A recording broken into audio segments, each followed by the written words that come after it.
धनु संक्रांति भारत के प्राचीन त्योहारों में मनाए जाने वाले महत्वपूर्ण और सांस्कृतिक त्योहारों में से एक है। धनु संक्रांति प्रत्येक रूप से सूर्य की और ज्योतिष शास्त्र की निधि के रूप की कहानी है, जो मकर राशि के जीवन की ताजगी को प्रकट करती है। ज्योतिषीय दृष्टिकोण से यह त्योहार सूर्य के धनु राशि में प्रवेश करने की घटना से जुड़ा हुआ है। जब सूर्य धनु राशि में प्रवेश करता है तो इसे आध्यात्मिक और ज्योतिषीय रूप से महत्वपूर्ण माना जाता है। यह समय ज्ञान, धार्मिकता, सच्चाई की ओर बढ़ने का प्रतीक है। सूर्य के धनु राशि में होने से ऊर्जा और उत्साह की वृद्धि होती है, जो मानव जीवन पर सकारात्मक प्रभाव डालती है। भारत के विभिन्न क्षेत्रों में धनु संक्रांति की प्रथाओं में विभिन्नता पाई जाती है। क्षेत्र के हिसाब से इस दिन को ज्योतिषीय मान्यताओं के अनुसार धार्मिक अनुष्ठानों और दान पुण्यों के लिए शुभ माना जाता है। धनु संक्रांति के दिन विशेष रूप से सूर्य की पूजा की जाती है। इस दिन यज्ञ, व्रत और दान का विशेष महत्व है, क्योंकि यह पापों को समाप्त करने और पुण्य की प्राप्ति का समय माना जाता है। उड़ीसा, छत्तीसगढ़ और नंदी के कई क्षेत्रों में यह त्योहार बड़े ही उत्साह के साथ मनाया जाता है। धार्मिक अनुष्ठानों के साथ साथ ज्योतिषीय उपायों का पालन भी किया जाता है। धनु संक्रांति केवल मात्र एक पर्व ही नहीं है, बल्कि प्रकृति और मानव जीवन के संतुलन को समझने का समय भी है। यह त्योहार व्यक्ति को आत्मनिरीक्षण, धर्म और सच्चाई के मार्ग पर चलने की प्रेरणा देता है। धनु संक्रांति की ज्योतिषीय और सांस्कृतिक महत्ता इसे एक अद्वितीय त्योहार के रूप में मनाया जाता है। 15 दिसंबर 2024 की रात्रि 10:05 पर सूर्य अपने मित्र बृहस्पति की धनु राशि में प्रवेश करने वाले हैं, जिसका आपके जीवन में विराट प्रभाव होने वाला है। तो कुछ राशियों के जीवन में इसके कारण सुनामी आ सकती है। जय सिया राम मित्रों, आज का वीडियो प्रारंभ करने से पहले आपसे विनम्र निवेदन है कि यदि आपने अभी तक हमारे चैनल अमृत कलश को सब्सक्राइब न किया हो तो इसको तुरंत ही सब्सक्राइब करके घंटी का बटन दबाकर ऑल का ऑप्शन अवश्य ही चुन लें, ताकि हमारा नया वीडियो अपलोड होते ही सबसे पहले आपको नोटिफिकेशन प्राप्त हो सके। सबसे पहले इस धनु संक्रांति का प्रभाव हम बताते हैं मेष राशि। नंबर 1, मेष राशि। धनु राशि की यह संक्रांति नवम भाव में पड़ रही है। नवम भाव से व्यक्ति के पिछले जन्म, पिता एवं भाग्य के संबंध में विचार किया जाता है। मेष राशि का स्वामी मंगल नीचगत होने के साथ साथ चतुर्थ भाव में बैठकर दसम भाव में उच्च दृष्टि से देख रहा है।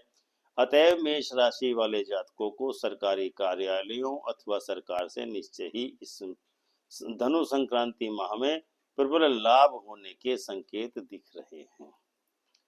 शनि 11वें भाव में बैठ करके संतान भाव को पीड़ित कर रहा है, जिसके कारण आपकी पुत्र संतान को कष्टों का सामना करना पड़ सकता है।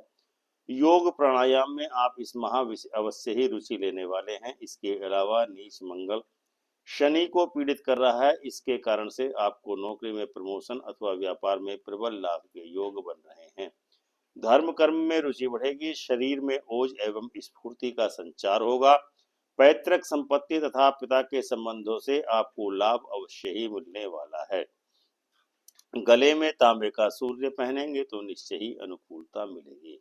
नंबर 2, वृषभ राशि। आपकी राशि का स्वामी शुक्र अपने मित्र शनि की राशि पर 9वें भाव में स्थित है, इसलिए आपके दाम्पत्य साथी को इस संक्रांति माह में पूरी तरह से आनंदों का भोग प्राप्त करने का शुभ अवसर मिलने वाला है। यानी आपको दाम्पत्य जीवन का, प्रणय संबंधों का भरपूर आनंद मिलने वाला है। शनि 10वें घर में बैठकर धर्म एवं कुटुंब स्थान की ऊर्जा को एकत्र करके आपके भाग्य भाव में प्रदान कर रहा है, जिसका सीधा सा एक ही अर्थ निकलता है कि पूर्व जन्मों के पुण्य कर्मों का फल आपके जीवन में इस समय उदय होने वाला है और आपको भरपूर सुखों की प्राप्ति मिलने वाली है। इसके साथ ही सूर्य के द्वारा आपको स्वास्थ्य लाभ की भी उत्तम प्राप्ति होने वाली है। यानी कि अब आपके शत्रुओं का शमन होना निश्चित ही तय है। भाइयों का पूर्ण सहयोग भी आपको प्राप्त होने वाला है। कुत्तों को ब्रेड अथवा बिस्किट खिलाने से आपको निश्चित ही लाभ होगा। नंबर 3, मिथुन राशि। मिथुन राशि वालों का भाइयों के साथ कोई न कोई विवाद होने की प्रबल संभावना बन रही है, क्योंकि आपका मंगल कुटुंब भाव में नीच का होकर के वक्री गति से गोचर कर रहा है।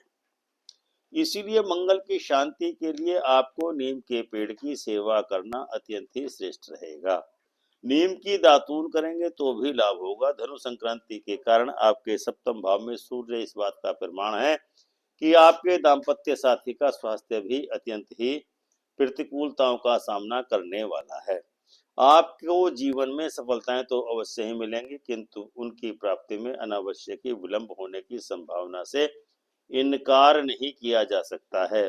व्यापारिक संबंधों से आपको लाभ प्राप्त होने के भी योग बन रहे हैं, क्योंकि अब आपकी राशि का स्वामी वक्री होकर के वक्री गति को छोड़ करके उच्च का हो चुका है। नंबर 4, कर्क राशि। कर्क राशि में इस संक्रांति काल में पंचम भाव में तथा दसम भाव का स्वामी आपकी राशि में नीचगत होकर के वक्री गति से गोचर कर रहा है।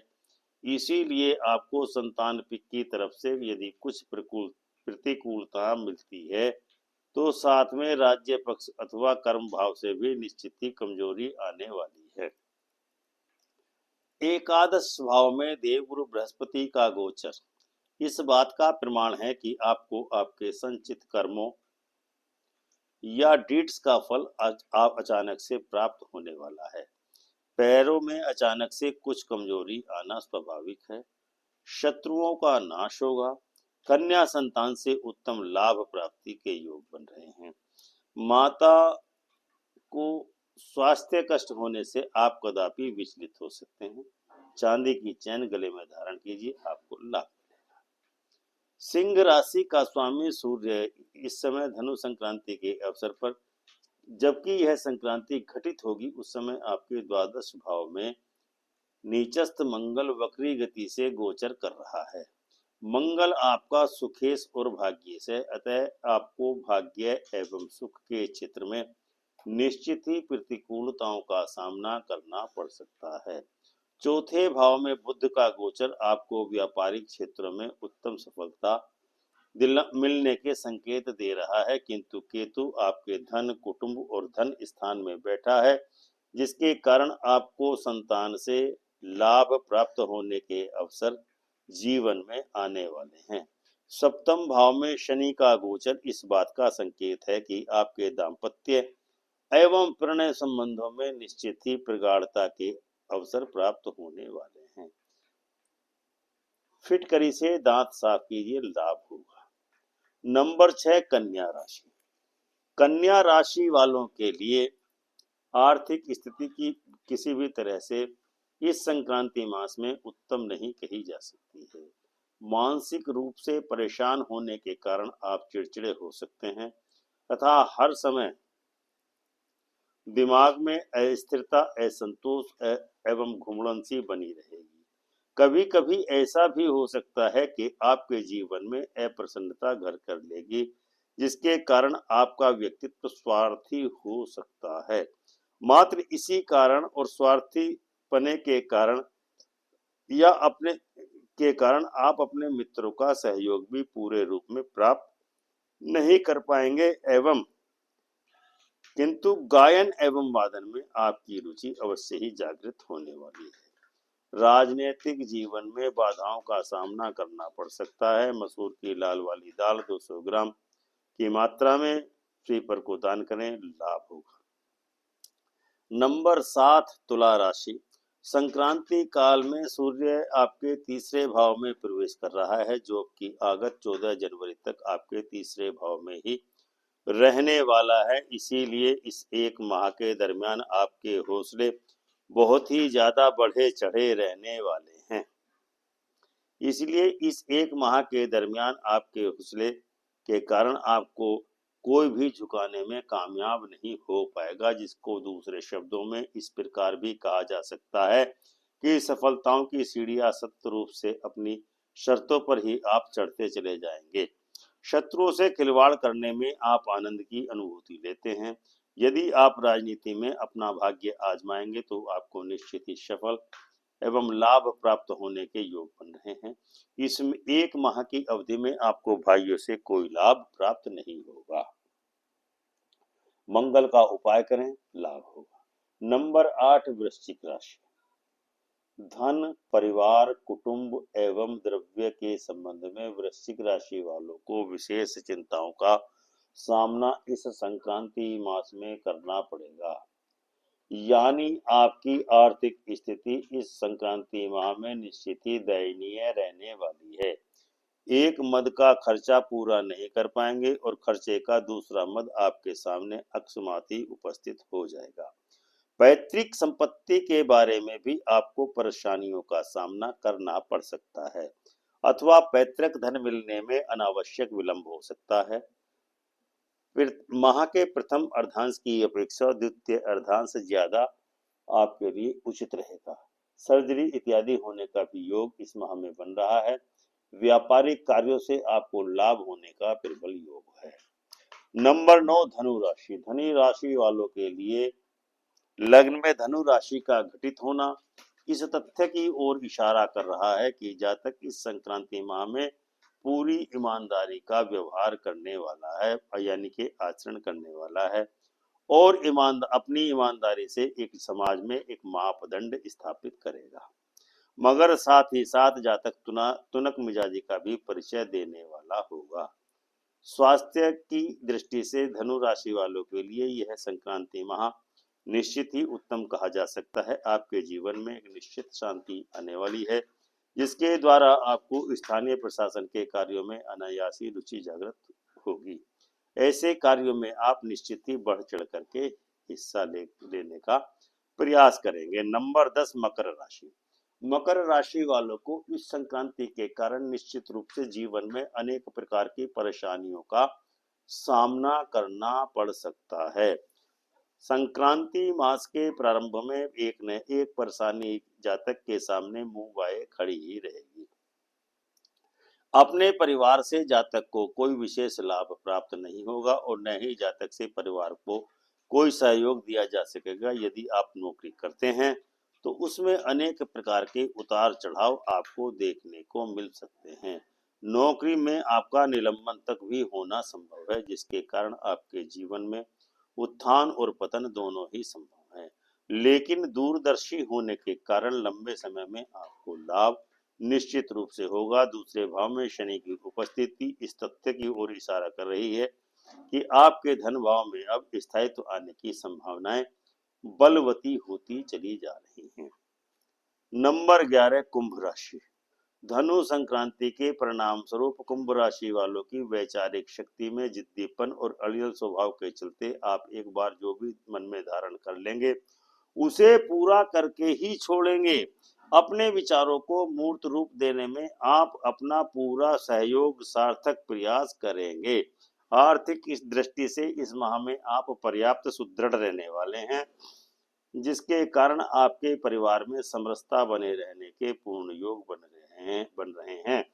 कुल मिलाकर इस संक्रांति माह में प्रचुर धन संचय कर पाने में आप सफल सिद्ध होने वाले हैं। लेकिन माता पिता के विचारों से आपकी वैचारिक विभिन्नता बनी रहेगी। लेकिन फिर भी आपके जीवन में समस्त प्रकार की सुख शांति प्राप्त होने के योग निर्विवाद रूप से बन रहे हैं। नंबर 12 मीन राशि। मीन राशि वालों के लिए प्रश्नगत धनु संक्रांति के कारण आपका सितारा आपकी ईमानदारी के चलते कामयाबी की सीढ़ियां सतत चढ़ने वाला है। तेजस्विता एवं सच्चरित्रता के कारण आपको उत्तम सफलताएं मिलने के योग बन रहे हैं, किंतु इस माह आपकी राशि में राज्य भंग योग भी बन रहा है, जिसके कारण आपको नौकरी में कुछ व्यवधानों का सामना करना पड़ सकता है। इस संक्रांति माह में आपका माता का सुख अत्यंत ही अल्प रूप में या कम स्वरूप में ही प्राप्त होने वाला है, या माता के साथ वैचारिक विभिन्नता होना संभव है। घर से दूर या लंबी दूरी की यात्राओं पर आपको जाना पड़ सकता है। पिता के सुख में भी कमी होने वाली है। वैसे आपका आय भाव इस माह में प्रबल ही रहने वाला है। तो दर्शकों, यह था 15 दिसंबर को घटित होने वाली धनु संक्रांति का द्वादश राशियों पर किस प्रकार का प्रभाव होने वाला है। उम्मीद है आपको हमारा यह वीडियो अवश्य ही पसंद आया होगा और कमेंट करके आप अपनी राय से हमको अवश्य ही अवगत कराएंगे। चैनल को सब्सक्राइब करके मित्रों के साथ अवश्य ही शेयर करेंगे। प्रेम से बोलो जय सिया राम।